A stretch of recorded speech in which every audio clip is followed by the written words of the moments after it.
A change in routine. Debbie had been gone for over a year, but Matthew just could not find a way to break out of his low and lost state of mind. Deep down, he knew that things weren't right, but he felt caught in a loop he could not escape. At his annual doctor visit, his physician had expressed concern at Matthew's rapid weight gain.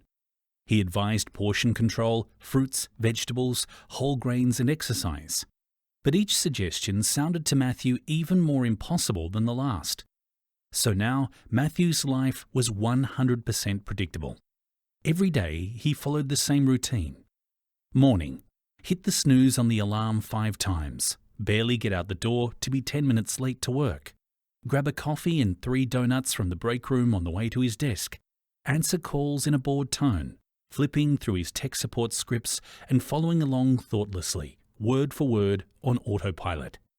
Afternoon, answer calls, order fast food delivery for lunch, eat his oversized portions in the back corner of the break room, ignore all co-workers in favour of reading social media feeds, answer more calls. Look over at Jolene at the cubicle diagonally in front of him. Think about how Jolene would never look over at him. Answer more calls, fill out paperwork about the calls, clock out. Evening, heat up frozen foods, eat dinner, desserts and snacks in front of the TV.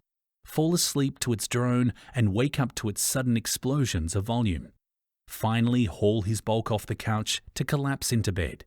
Sleep until he had to start again the next day. But one morning, a strange occurrence interrupted Matthew's entire routine and set him on a different course. He arrived at work on a Monday to find a completely empty parking lot. So stuck in his routine, Matthew didn't even notice the eerie emptiness until he trudged to the front door of his office complex, pulled on the handle, and the door wouldn't budge. It was locked. He jumped from surprise, just as obviously as he would have if a person popped out from the bushes to frighten him. In disbelief, Matthew yanked on the handle 3 more times. When he gave up and turned around, he noticed the empty parking lot. He froze in place. Had he entered another dimension? Matthew watched a considerable amount of science fiction television. Still, he recognized that this was implausible in the real world, and so he checked his watch. It said that it was 8:10 a.m., his normal report time for work. He looked at the horizon, slowly turning his head to take in the full effect of the strangeness of the morning. The sky was the same colour it had been when he arrived at work on Friday.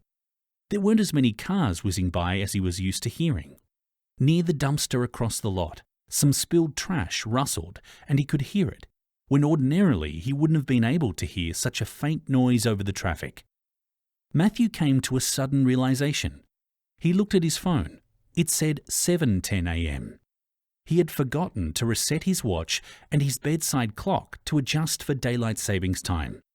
His phone automatically updated, but he hadn't looked at it during his typical rush to make it to work.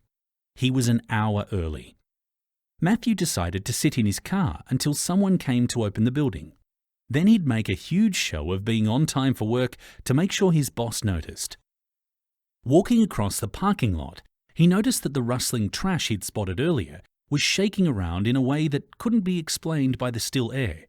His curiosity piqued. Matthew slowly approached the back. He was expecting a rat or maybe a raccoon, but the whip-like white tail he found wagging out of a potato chip bag couldn't belong to either of those rodents. He slowly pulled the bag off the animal to find a puppy. It had long, thin legs and soft, floppy ears. It was a male, white with brown markings. Probably a mutt with some pointer mixed in, Matthew thought, based on the pup's appearance and the angle of his head. Matthew slowly extended a hand toward the dog, but the dog wasn't nearly so cautious.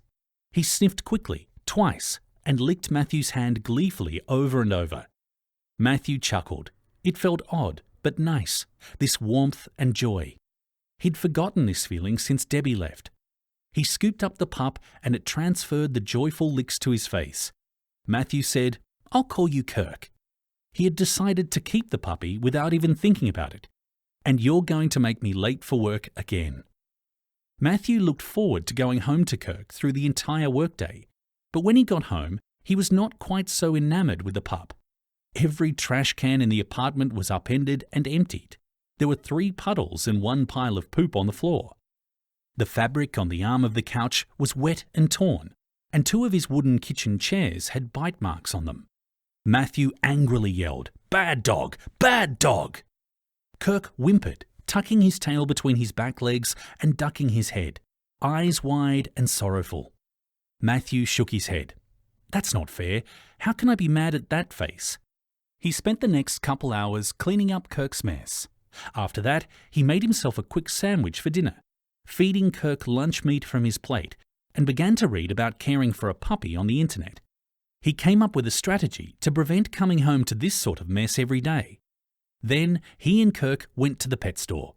They bought food, dog bowls, chew toys, treats, a leash and a kennel. When they got home, Matthew hooked Kirk up to the leash and they went for a walk around the neighbourhood. Both human and canine were panting when they got back to the apartment.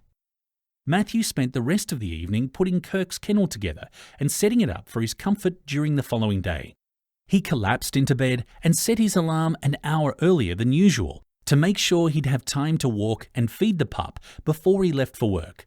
He realised as he was falling asleep that he hadn't turned the TV on at all that day.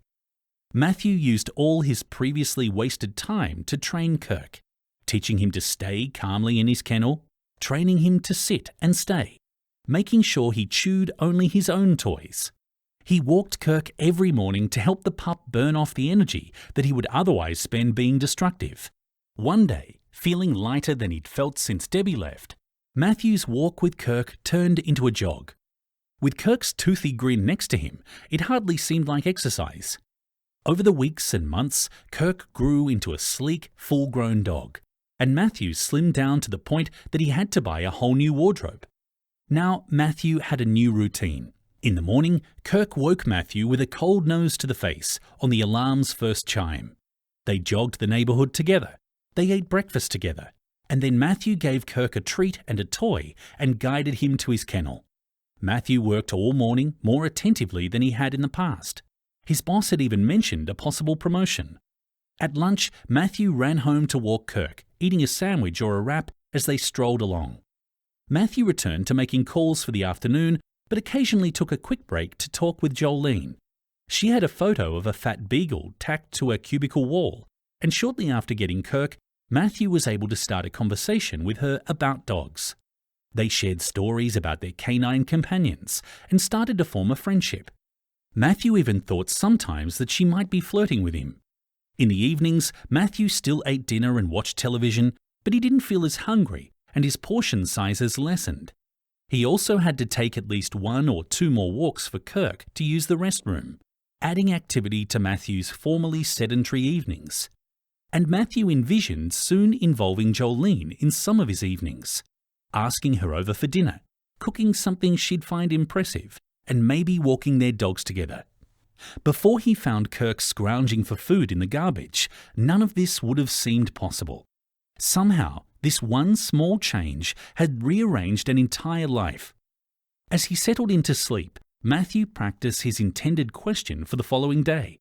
"So, Jolene, Kirk and I were wondering if you and Patches might join us for dinner at my place."